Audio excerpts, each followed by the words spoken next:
Welcome, everybody, to our Wednesday Night Live. We're so excited that you guys are here tonight. We have our really good friend David, and he is going to tell you his story tonight. We're so excited to hear it. This has been long overdue. So glad you're here with us tonight, David.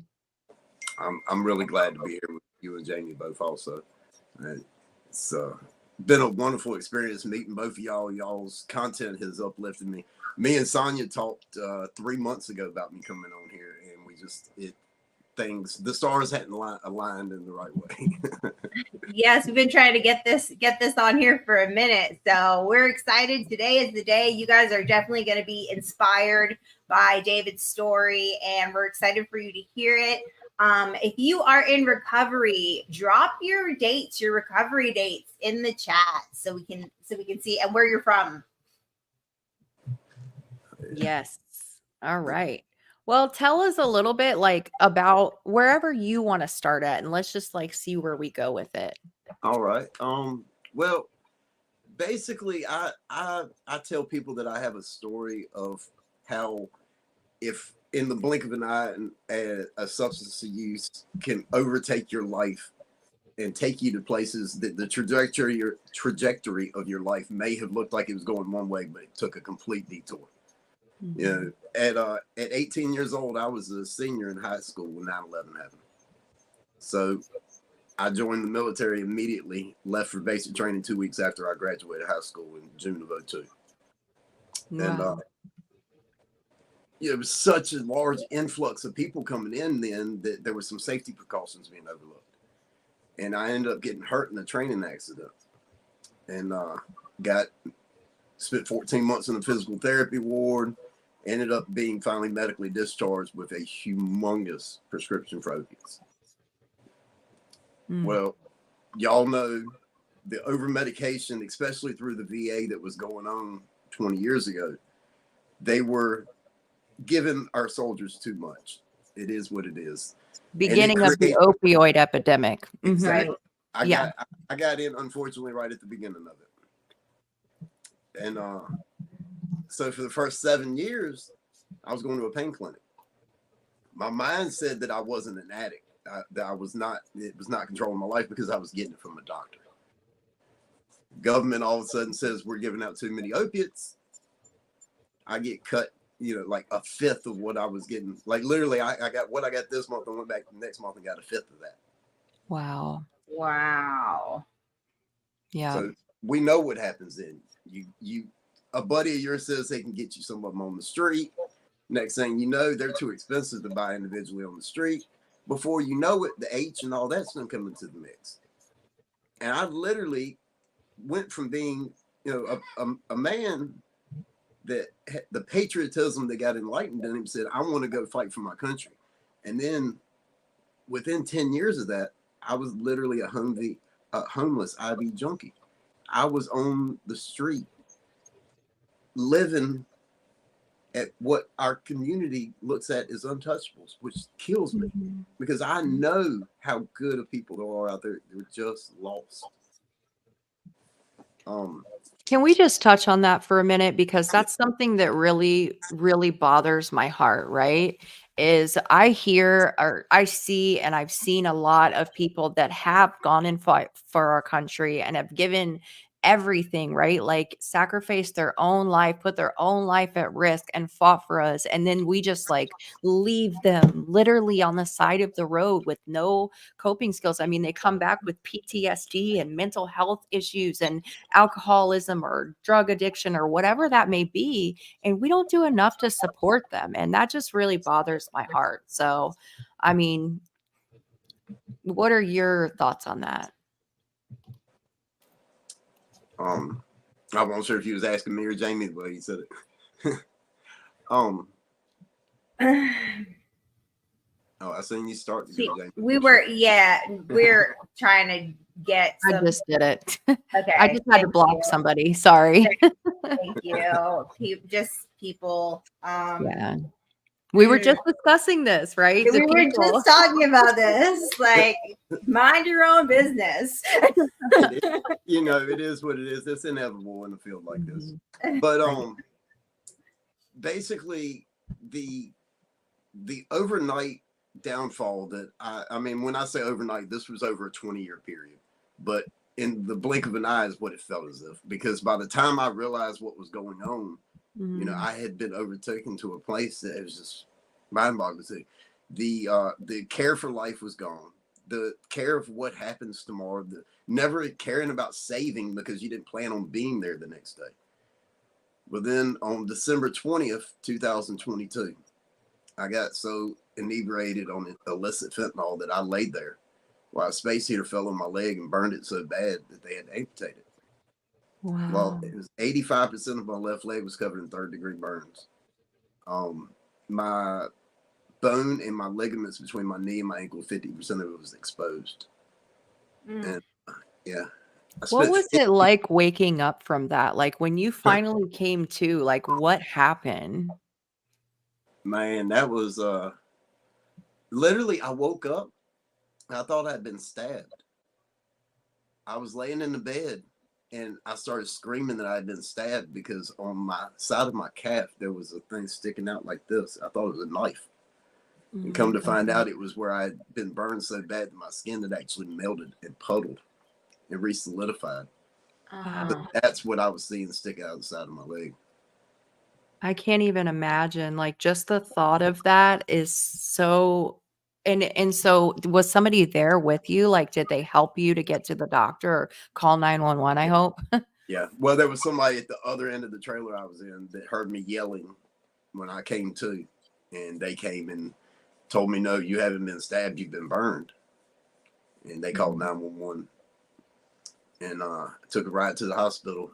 Spent the next 56 days in the burn unit ICU at UNC, Chapel Hill, North Carolina. Had 6 major surgeries. They installed a PICC line in my bicep right here and went into my heart. They accidentally had bacteria on the tip of it. Oh, my God. For 25 straight days, I had a temperature between 102 and 104. Yeah. I remember a young doctor come in. He was shaking. He asked me if my whole family came to see me. I said, just my mom and my cousin. He said, you might want to come over here. Whoa. You know what I'm saying? I knew it was serious, but that's when it became real. He didn't think I was going to get out of that bed. And that's when I started thinking. I'd done been in there by that time for 30-some, 40 days, something like that. Nobody came to see me other than my mom and my sister. Yeah. That whole 56 days I was in there, not a single so-called friend from the street came to see me. So this is why I tell people all the time when they ask me, do I give God credit for me getting off drugs? It's 2-part answer. 1 part yes, 1 part no. The yes, because I believe in my heart that God set the circumstances. That's why the bacterial infection got in there that kept me in there for the extra month. Because I'm hard-headed. And he knew that I needed to be set down for a little bit extra time to really look at what was going on, what I was doing in my community, what I was doing to myself, what I was doing to my family. And so, yes, I do give God credit for that. But the no is, as a man with free will, I could have went against that. I could have rebelled against that. He didn't force me to stop anything. He set the circumstances. And I accepted them. So that's why it's the 2-part answer like that. And I thank God for setting those circumstances. I love that. That's what turned my entire life around. I tell people I lost my leg but found my life. Oh, I love that so much. And you're so right too. Like when not similar to you, but in a way, like God set me down long enough and gave me an option, right? I finally had an option. Like, do you want to continue down this road, jails, institutions, and death? Or do you want this alternative method, which is going to be hard, right? Because I imagine that your stay in the hospital, like fighting through all of that healing process was really hard. Like that's not the easy way to do it, but it is the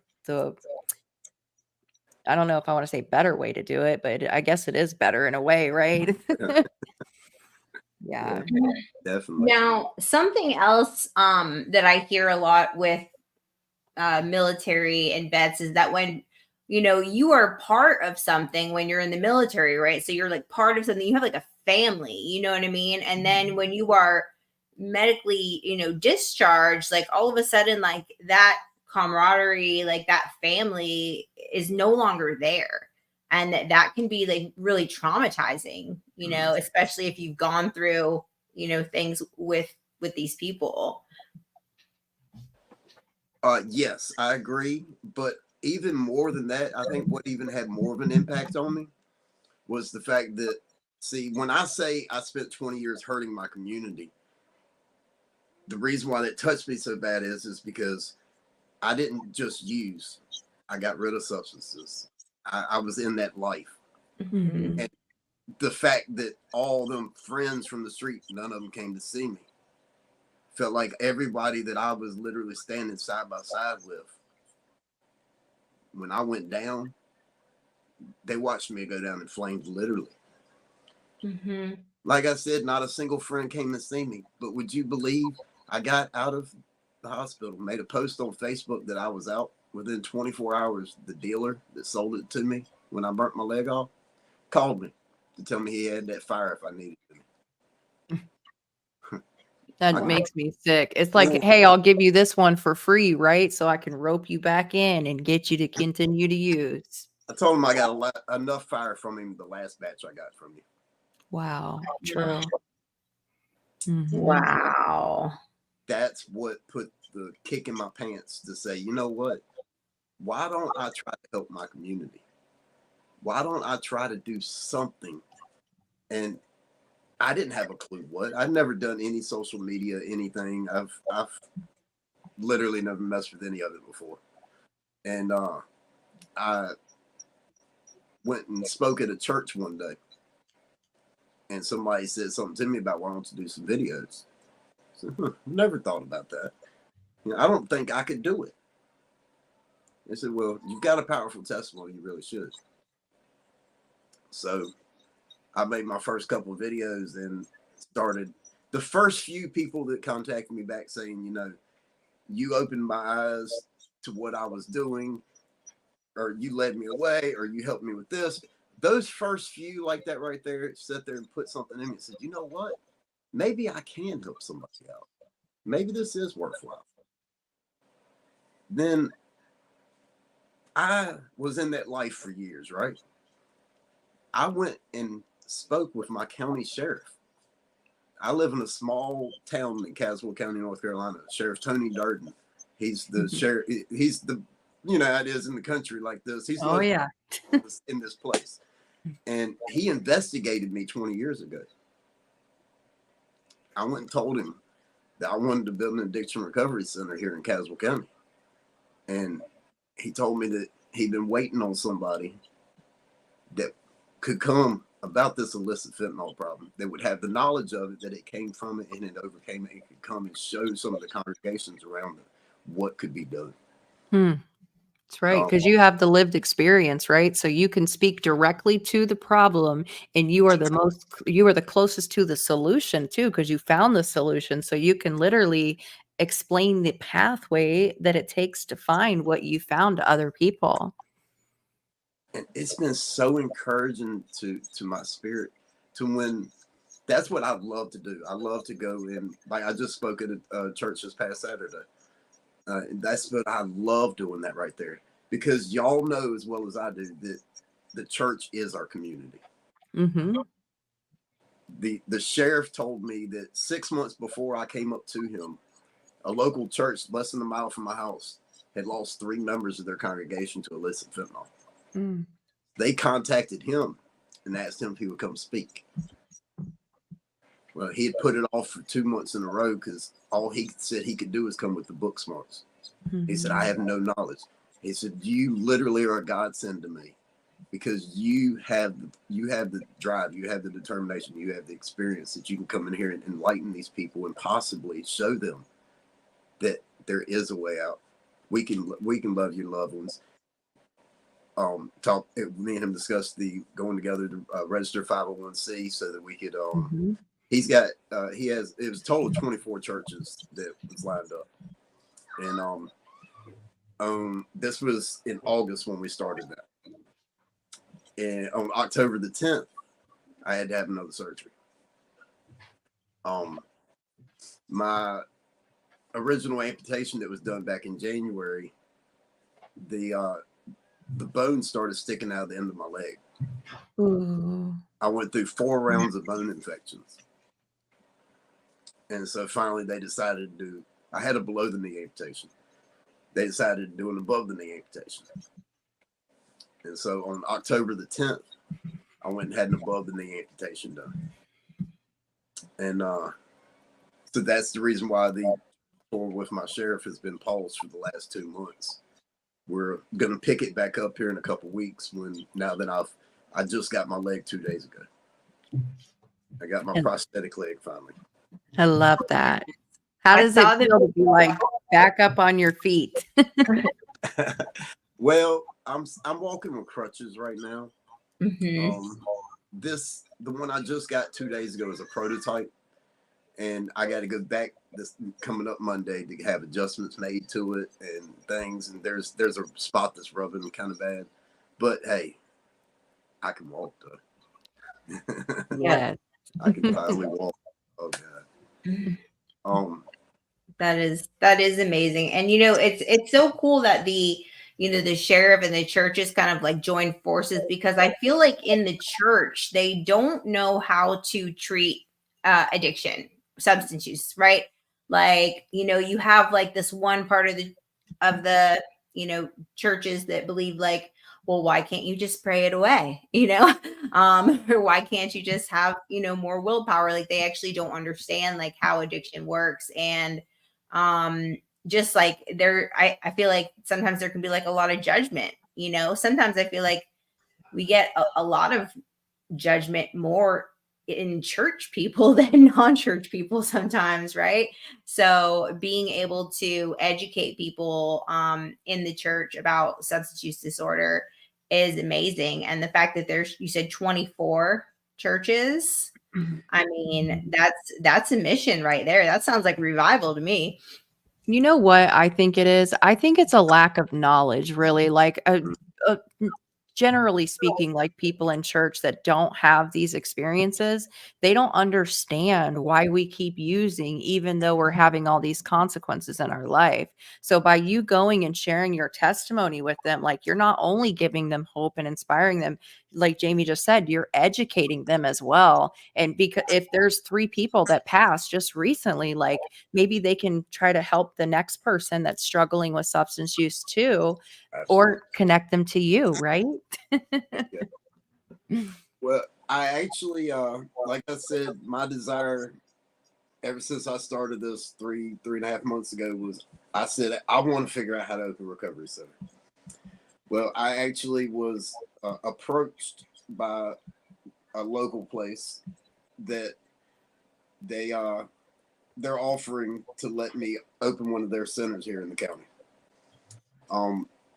What it will be is, they said they needed somebody with connections to the community, somebody that had the passion for it, and somebody had the capability to get it done.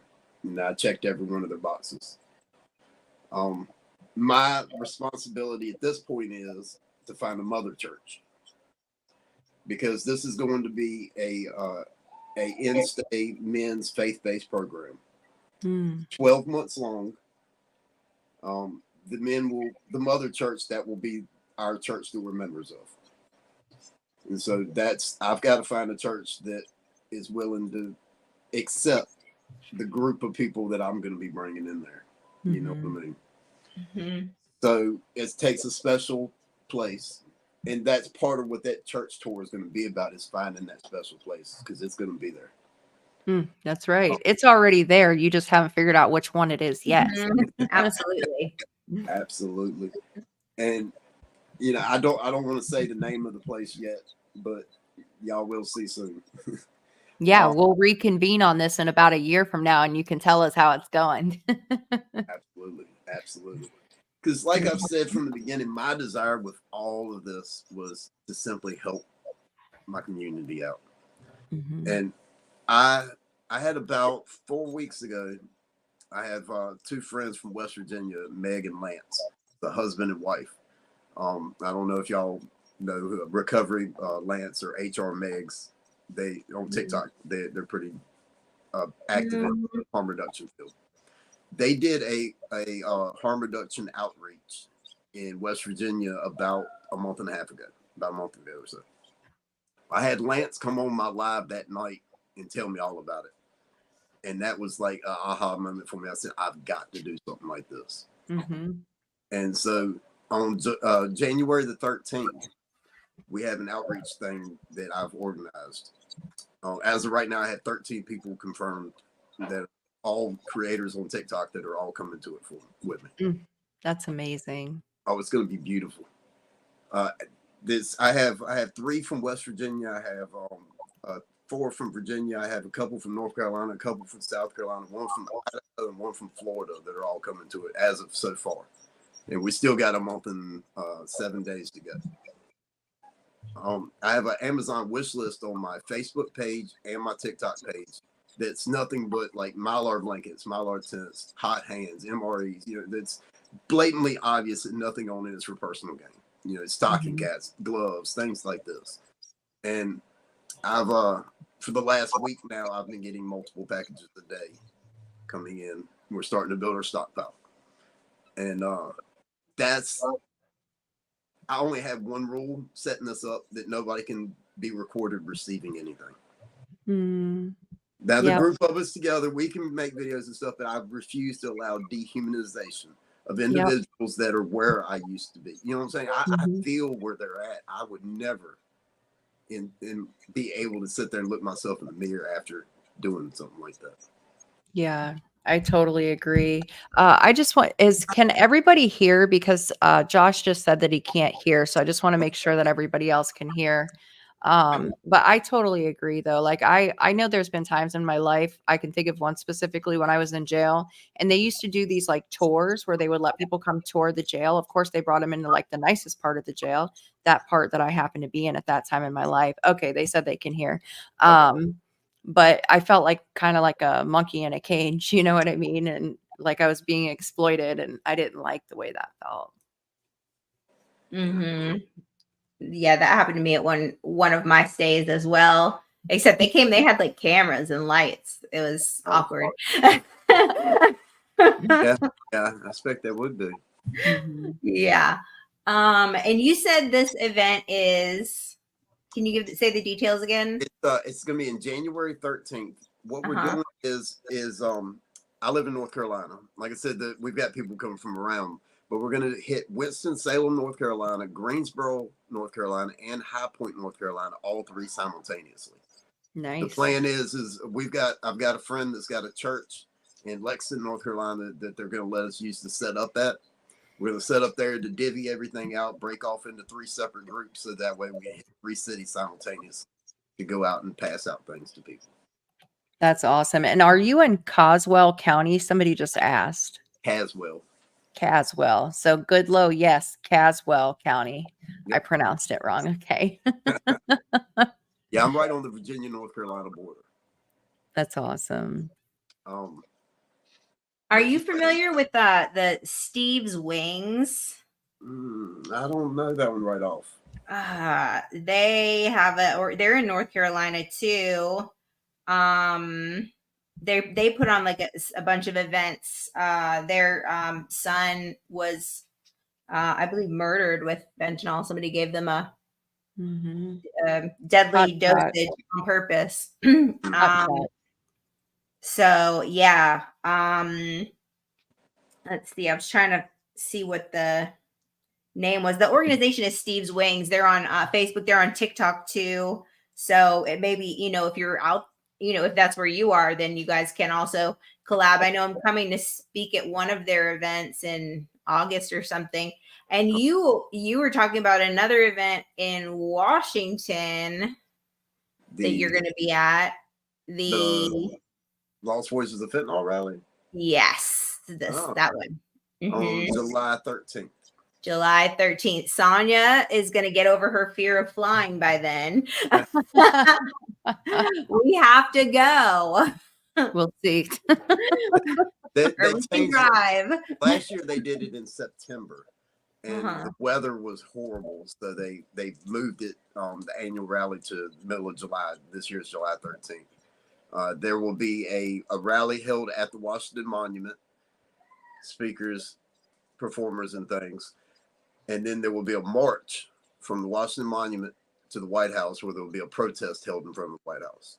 The rally that they do annually with the Lost Voices of Fentanyl. I actually originally found out about it. My friend, I think y'all are friends with too, Matt Keegan and Benjamin Lerner. They were performers at it last year, is how I found out about it. Benjamin is the one that informed me about it. I didn't find out about it until like right before it happened last year. So it was like, okay, well, I'm going to pre-plan for making next year a thing. Yes. Yeah, that's going to be a beautiful event right there. There's a lot of heart out there. That's cool. I'd love to go. Illicit poisoning of fentanyl is just ravaging our country. The epidemic is unbelievable at this point. And that's what it is. Let's call a spade a spade. It's poisoning. And just like your story that you shared, I can't, countless people that I've met that were on a medication that a doctor gave them. And then the whole thing collapsed and the doctor stopped giving them medication and they were dependent. Whether or not they were addicted is totally beside the point. They were dependent on that medication. And so when you take it away and that person starts getting deathly ill, like what do you expect them to do? And now there's this massive heroin supply, right? And then fentanyl supply. It almost to me like feels like it was planned that way because everybody's in the same position, and all of a sudden there's this huge supply of fentanyl and it's killing people by the hundreds of thousands of people. And so it's really sad the way that it's happened, but it's almost like an attack, because this same thing happened to so many people and so many of those people are not here anymore. Absolutely. And that's what's really terrifying.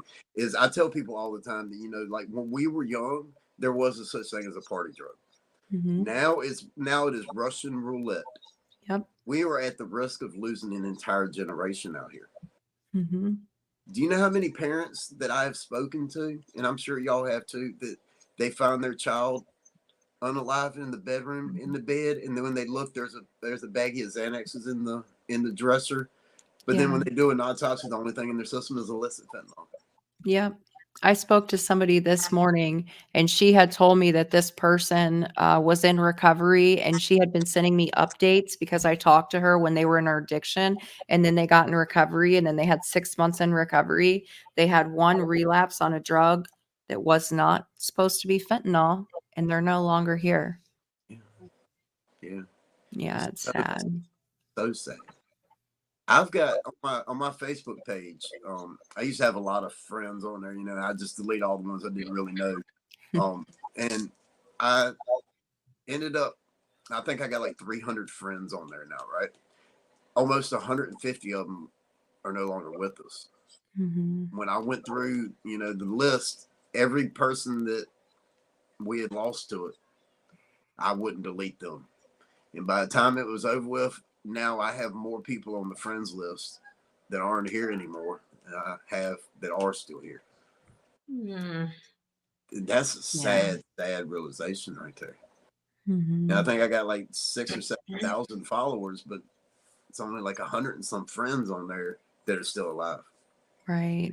And so David, what would you say is like for people like watching, that want to actually like do something to make a difference? I know there's lots of different things. I know Benjamin has been like just persevering and writing letters to elected officials, and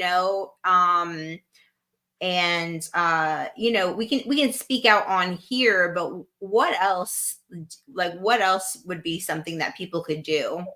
Well, one thing I will say is, like, for instance, on TikTok, the community that I run on TikTok, I call it Heal. To help show people how to heal. And the way you can help people heal from struggles is to help them, empathize for them, accept them, and love them. So the first and most important thing that we can do to truly help somebody else heal, first off, is heal ourselves. and then show somebody that they are loved, that they are needed. That's right. I think if nothing else, that right there is a good place to start. Just show someone that they are needed. Yeah.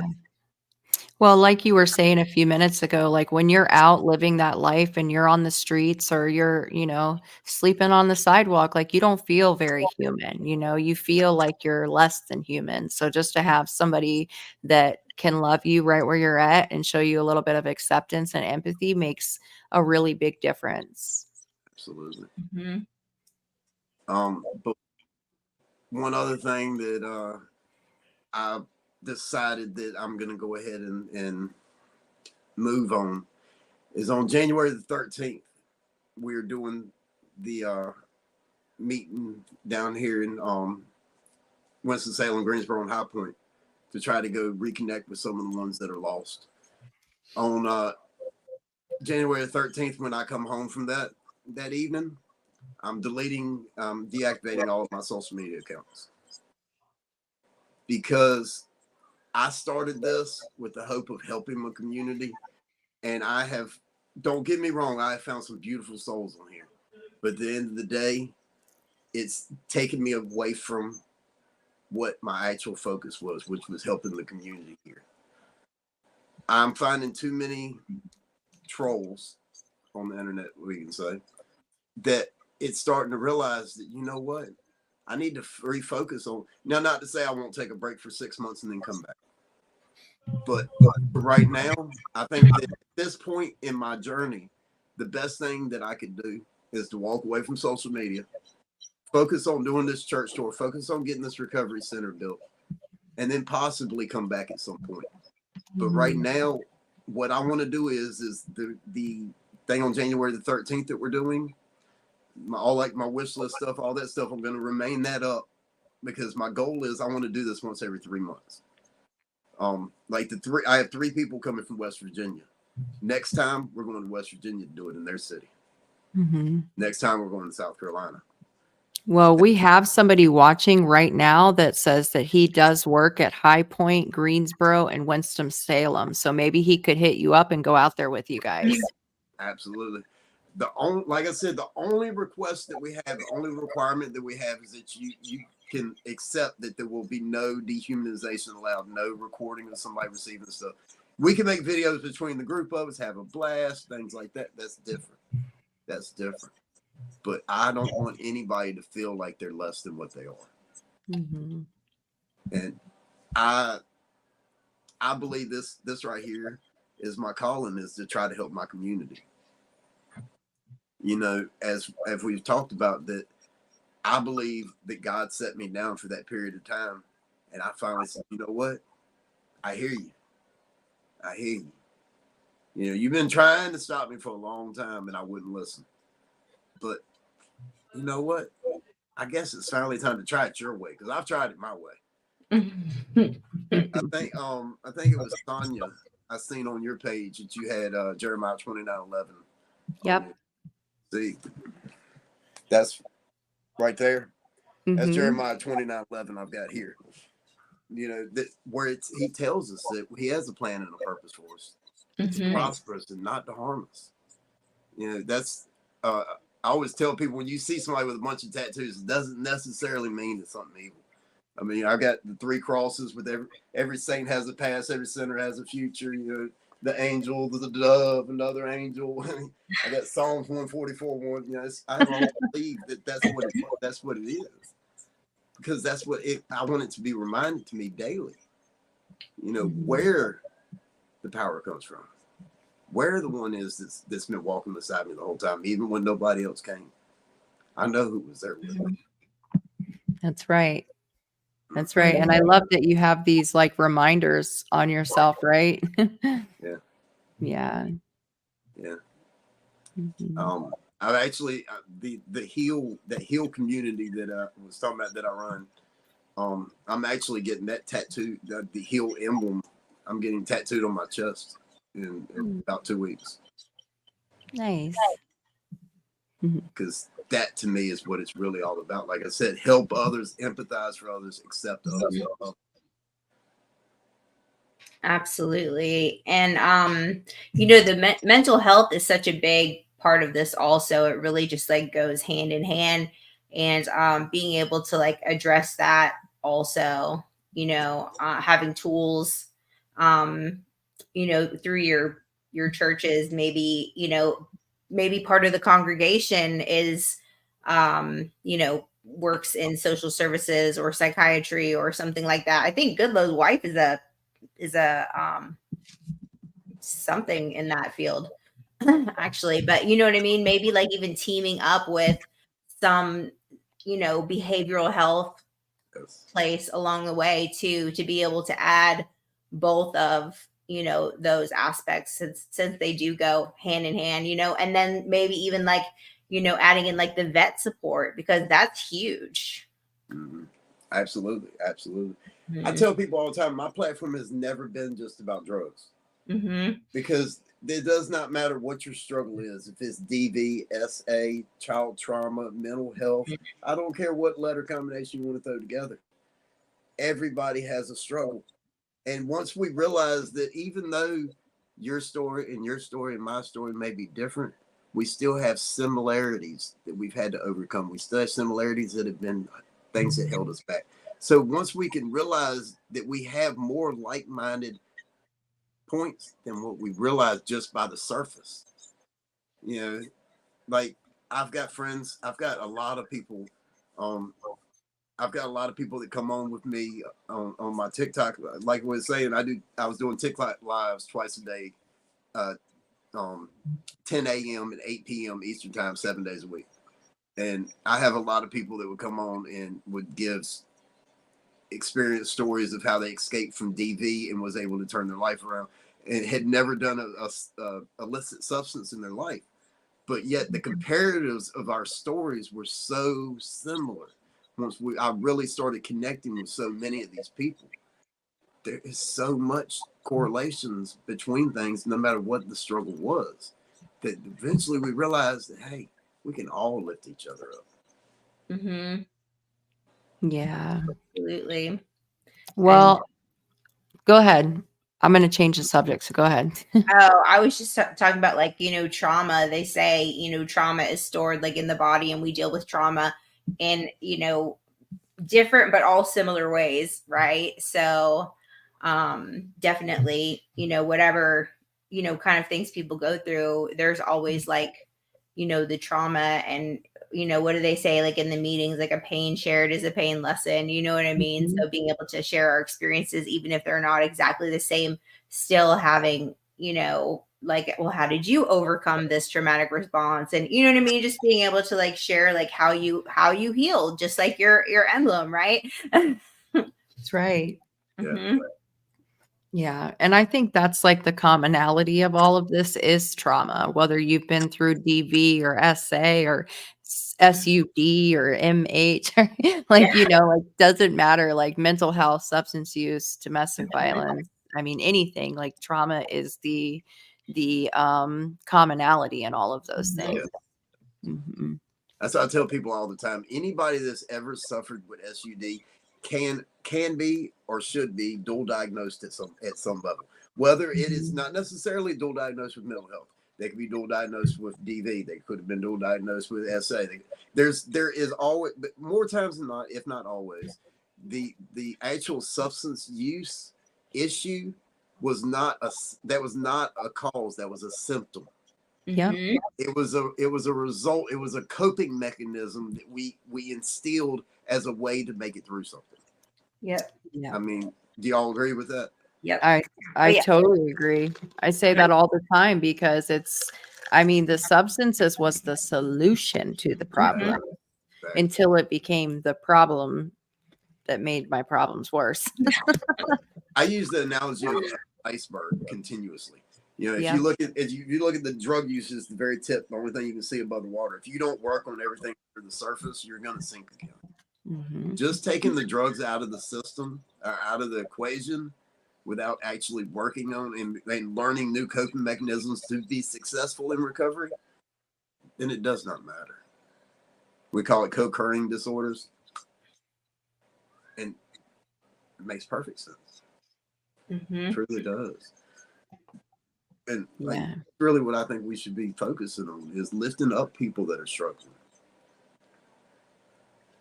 Yeah, and really like lifting up people in general, right? Because I feel like we're all struggling with something, like even if you don't want to admit it, like if it's sorry, my kids are yelling, but if it's not substance, if we don't put a label on it, like everybody is struggling with something in their life, you know? So like I think we should just really be mindful that we don't know what people are going through, and we should treat everybody with love and empathy and acceptance and connection.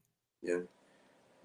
Brittany Camp that just popped up. That's she's one of them that's coming to my thing on January 13th. Oh, she said, "It's me." Um, I think she was probably referring to when we was talking about the dual diagnosis thing. But Brittany is a very uplifting individual. She's one of them from West Virginia that's coming to it. That's And awesome. that Squeaky Davis, he's another one that's coming to it on January 13th with me. Nice. Nice. That's actually been one of my best friends for 30 years. He actually this vest right here. Look, I turned it the right way. I can figure it out. Oh, I love that. Yeah, it says forgiven. Yes, that's a car and motorcycle club that he started. David Squeaky Davis right there. And there, Suzanne, she's another one's coming January 13th with me. That's so cool. I love that you got your people on here. I love that. Squad's here, yes. I went into my I went into my Hill Community Discord and shared it before we got started. Oh, I love that. The Forgiven is a car and motorcycle club that my friend Squeaky started for Christian brothers and sisters that have been through a struggle and came to the realization that they were forgiven. Wow. I'm going to tell you a story. Can I tell you a story? Jamie's heard this story probably 50 million times. But I was in my addiction and I had like a spiritual experience, and I had been up for days on drugs. So you can't tell me that God can't meet you in your mess, because I know that he can, because he did it for me. I had been up for days on drugs, and I had a spiritual experience where I was like touched, and I can't really explain what I mean by that, but just an overwhelming sense of just a touch from the Holy Spirit. I don't know how to put it into words, but in that moment that I was touched by the Holy Spirit, I knew a few things. It was like I had this revelation about a few things, and I felt completely sober. Like I didn't feel high anymore, even though I'd been up for a while. But the revelation that I had was that I was forgiven for everything that I had ever done, everything that I hadn't done yet. Like all of it was forgiven. Jesus took all my sins to the cross, however many years ago, past, present, and future, and I was already forgiven. And it was very overwhelming, right? Because I felt like God was mad at me, and because I was in my addiction and I was doing so much stuff wrong at the time. But he showed me I was forgiven. So I love that you guys have that. Me and him actually, like I said, we've known each other over 30 years. We fell off and didn't talk for over 10 years. And as we well know, in order to be successful in recovery and overcoming things, one of the core things is we have to separate from the negative influences, reconnect with positive past influences, and connect with new positive influences. That's This right. is how me and him became back friends again, because I reached back out to him, told him what I had going on, and that's who I go to church with. That's actually who I went to church with this past Saturday when I spoke this past Saturday. That's so cool. I think there's nothing cooler than like watching a totally reformed biker gang walking into church with their whole jackets on that says forgiven on the back. Let me show you my testimony. We have the Bikers Against Trafficking. They go to Compassion Church where Squeaky goes. And when we're at church, I'm telling you, on the side aisles, that's our security. That our side aisles is all bikers and vests. It says Bikers Against Trafficking. They're all sitting around with the thing. Yeah, I love that. I think I've heard of them. it's the most beautiful thing. Yes, it's the local organization of them in Danville, Virginia. They go to Compassion Church where I've been going. That's so cool. Yeah, and they appreciate it, right? I tell you, man, it's uplifting to my spirit to sit there and put out the good news that, hey, I think y'all are both friends with Jimmy McGill also. Mm-hmm. Jimmy says all the time that, so long as we still have breath in our lungs, we can become productive members of society. That's right. And that right there was that was the eye opener for me, and made him into one of my role models. And y'all know Nicole Chattinger. Mm-hmm. I got her books. I do too. Nicole actually went to Jimmy's recovery revival down in Arkansas a couple months ago, and she went to. I told her that Jimmy was my role model. She went and told Jimmy my situation and everything, and had her and Jimmy made a shout out video. She had Jimmy make a shout out video. I seen it. I saw that. Yes, I know exactly what you're talking about. That's where it comes from. That's so cool. That right there to me was somebody like that society had counted out, had looked down on everything else, and then to be able to have that turnaround at the level that man has had, and be able to touch as many people as he had. I mean, that is why that's the kind of role models I have now. Mm-hmm. Yeah. Overcomers. That's right. That's exactly what we are. Well, I have a question because somebody asked a question in the chat a while ago, and I just want to make sure that we touch on this question. Oh, look, Jared's on from Blacklist Podcast. If you're not following the Blacklist Podcast, go on and follow. It's BLAK List Podcast. So make sure you go follow Jared.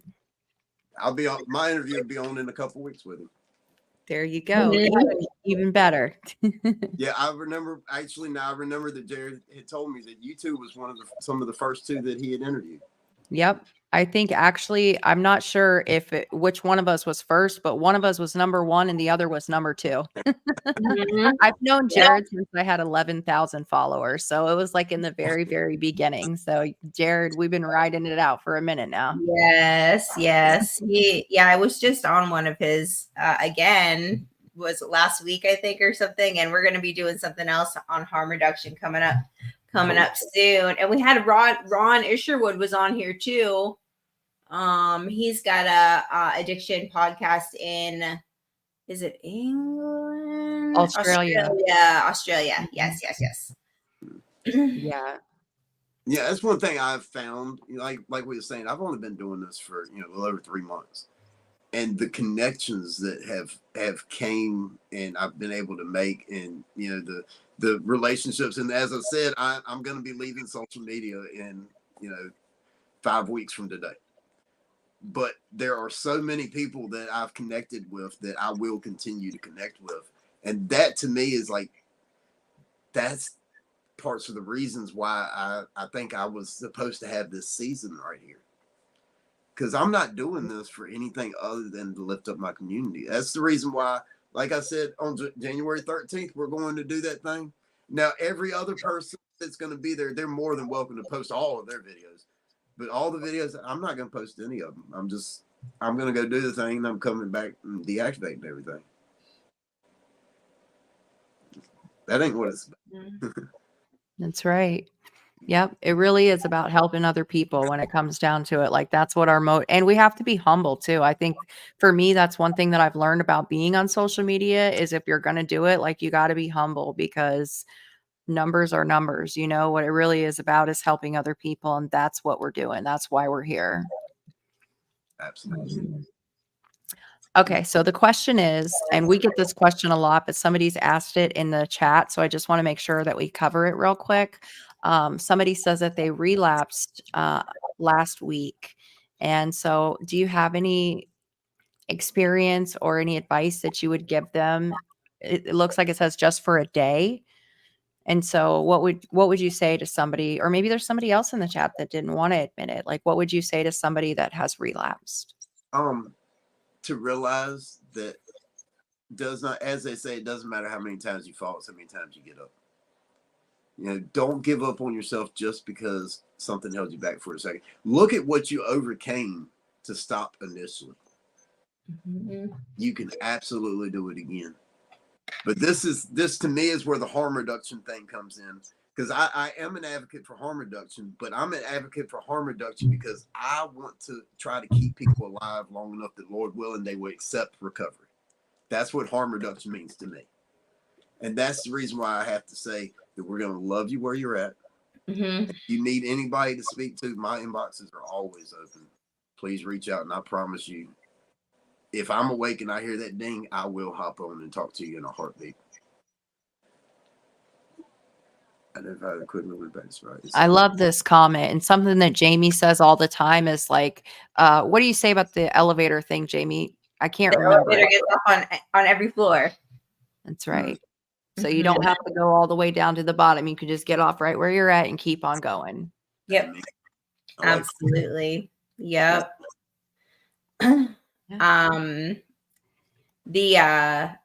Harm reduction, I feel like we really need to do a better job of like educating about that as well. Even in the, colleges and like universities, you know what I mean? Things like that, like where, kids are exposed to a lot of different drugs, and maybe they're not going to come out and say that they did them, but we all know what happens at, frat parties and things like that. And just like educating them on different things like that is huge. And just like opening conversations about recovery too. I know is something that one of the harm reduction organizations in Athens is going to be doing. Sonia, did you get the email I sent you with the t-shirts Yes. from Access Point? I was right in the middle of my workday, but I did have the chance to look at them real quick. That's the shirt that you gave me, right? Like people can't recover when they're 6 feet under. Yeah, that one. And then they have I just got the Miracle on Naloxone Street. I love that. My kid Narcan, your honor student. I like that. It's sad, Yeah. but that's actually one of the things that I do when I do public speaking. I do Narcan administration discussions on what an overdose looks like, because I tell everybody that I'm not even going to ask any of y'all out there whether or not you've had a loved member, a loved one that's been affected by it, if you've been affected by it, or whether or not you know somebody, because there's not a single person in the audience that doesn't already have somebody that they had a relationship with. And that's the reason why the knowledge of what an overdose looks like, the knowledge of how to administer Narcan, those are things, the resources on way to get things. Absolutely. Like Brittany said, and that's a beautiful, beautiful thing. We may have talked about that many times, about how important it is to educate our children, because I always tell people, if you don't educate your kids, the streets will. Absolutely. Absolutely. That's what they educated me. Mm-hmm. Yeah, me too. Unfortunately, I got a college degree on the streets. Yeah. And I don't know about you guys, if you guys are having this, but we have shortages here for first responders for Narcan, and they're not properly trained too. So that's something else that we're dealing with, is figuring out how to get the supply, which I think that they have figured it out somehow, to get the cost down for the Narcan, to be able to get it to the first responders. So yeah, I mean, there are a lot of resources where people can get personal supplies, 2 doses at a time for low or no cost. Like you have getnaloxonenow.org, you have openaidalliance.org. You have, depending on your state, like in the state of North Carolina, we have a harm reduction coalition. So we have nchrc.org. So it's North Carolina Harm Reduction Coalition. And any of those, you can go to them. And I think getnarcannow.org, they actually have administration videos, training videos on there, where they show you how to administer them. They show you the what to look for in one, like pixelated animated videos that's in there telling you things like that. Those are all really, really important factors. We need to sit there and educate ourselves, educate our kids, try to lift everybody up. Yep. I don't know how many lives have been saved by Narcan. The epidemic would be a lot worse if it wasn't for Narcan. Absolutely. Absolutely. Yeah. You can buy it at the like Walgreens or anywhere there's a pharmacy now. You can buy it over the counter here. It's new though. It wasn't always like that. You used to be able to get it from like the detox and treatment centers, but now you can actually like get it over the counter. So it seems like we're making strides in the right direction in Florida, but you still can't get like test strips or anything like that here. Those are illegal. They have it. Okay, so yeah, a friend of mine owns a pharmacy and he works with Georgia Overdose Prevention, and they give out Narcan and fentanyl test strips. Right at they have like a box outside. Oh, okay. I've seen some of the distribution boxes at some of the places up in Michigan. There's a group that I follow, and there's one in Rhode Island that I follow that have the distribution boxes like that. It says if somebody does OD, get them to the hospital, because the Narcan, they could still, even after the Narcan, like they still need medical attention. That is very true. We call that a rebound overdose. Is what we call that when somebody basically the Narcan wears off before the opiates, and there's still opiates there to reattach to the opioid receptors. Right. We consider that a rebound overdose, and that's when it becomes really, really, really important for anybody that runs into that situation right there. If your loved one overdoses, you Narcan them, you call 911 while you Narcan them. And you go ahead and you get them the help that they need, because what if you used your whole supply to bring them back? Yeah, no doubt. That's true. And that's when it gets really scary.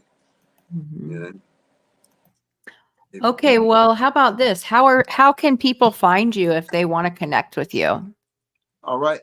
My Facebook is David.Riggins.39.